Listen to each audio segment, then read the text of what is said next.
तो ये शेयर के ऊपर लास्ट टाइम भी वीडियो बनाई थी और कहा था कि इसमें पोटेंशियल है, बहुत छोटा स्टॉक है, लेकिन जितना कम रिस्क लेना चाहिए उतना ले सकते हैं, अच्छे रिटर्न देगा, वही चीज़ हुई। और आज भी अपर सर्किट में है। पिछले 5 दिनों में 13% के रिटर्न, पिछले एक मंथ में 45% तक स्टॉक ने अच्छे रिटर्न दिए हैं, 6 मंथ में 30% के पॉजिटिव रिटर्न है, एक साल में 100% के पॉजिटिव रिटर्न है। और मैक्स चार्ट जो है ग्रीन रेड में है, टोटली रेड में है। स्टॉक 10 रुपये के से शुरू हुआ था और बिल्कुल नील जा चुका है। अब यहाँ पर इन्वेस्टमेंट करने की एडवाइस भी दी गई थी, तो क्यों दी गई थी? तो देखिए, कंपनी बहुत ज़्यादा छोटी है। अगर कंपनी प्रॉफिट नहीं भी करेगी तो कभी ना कभी ऐसी कंपनियाँ ऑपरेटर की नज़रों में आ जाती है, जिसकी वजह से स्टॉक में पंप एंड डंप होता है और हम यहाँ से अच्छा पैसा निकाल सकते हैं। लास्ट टाइम जब आपको वीडियो दी थी तो तकरीबन 60-70 पैसे के पास ये स्टॉक था। 33 करोड़ की मार्केट कैप है। Return on capital employed, return on equity वगैरह देखने फिजूल का काम होगा, क्योंकि कंपनी के अगर ये अच्छे होते हैं तो स्टॉक आपको 1-2 रुपये के अराउंड नहीं दिखने के लिए मिलता।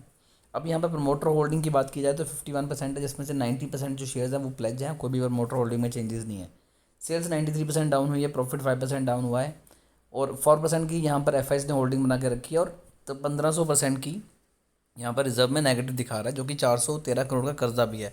तो कंपनी के हालात बहुत ज़्यादा बुरे हैं, जबकि स्टॉक में वॉल्यूम भी नहीं निकल के आता। अच्छी चीज़ ये है कि स्टॉक 200 डे मूविंग एवरेज के ऊपर ट्रेड कर रहा है और कंपनी ने अपना कर्जा धीरे धीरे करके कम किया है। एक्सपेक्टेशंस यहाँ पर बेसिकली क्वार्टर के रिजल्ट को लेके है कि कंपनी के रिजल्ट इंप्रूव हो सकते हैं, क्योंकि लास्ट क्वार्टर में कंपनी का जो लॉस है वो कम हुआ था क्वार्टर ऑन क्वार्टर बेसिस पे, और अगर हम कंपेयर करें ईयर ऑन ईयर बेसिस के हिसाब से तो वो भी काफ़ी ज़्यादा कम हुआ।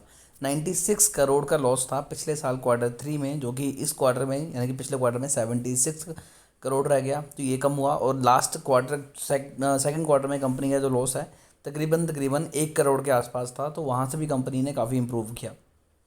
अगर हम ईयर ऑन ईयर बेसिस पे कंपेयर करें तो यहाँ पर थोड़ा सी चीज़ें आपको तंग करने वाली हैं, क्योंकि लास्ट ईयर जो लॉस था वो 118 करोड़ था, जो कि बढ़कर 145 करोड़ हो गया। लेकिन इससे पहले जो लॉस था वो तकरीबन 300 करोड़, 350 करोड़, 250 करोड़ के आसपास था, तो वहाँ पर काफ़ी ज़्यादा एक इम्प्रूवमेंट हमें दिखाई दी।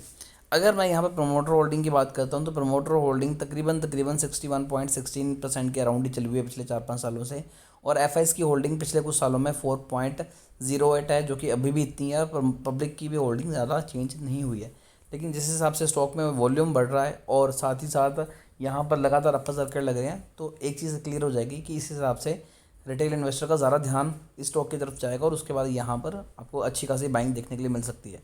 तो अगर आपके पास स्टॉक्स हैं तो होल्ड करके चलिए, और अगर इन्वेस्टमेंट करने के बारे में सोच रहे हैं तो हल्का स्टॉक है, फंडामेंटल अच्छे नहीं है, बट रिस्क लिया जा सकता है, तो हल्का फुल्का पैसा लगा के छोड़ सकते हैं। फिर भी शेयर को लेकर अगर आपकी कोई भी क्वेरी है तो कमेंट कीजिए, हमारी कोशिश होगी कि आपको अच्छी एडवाइस दें।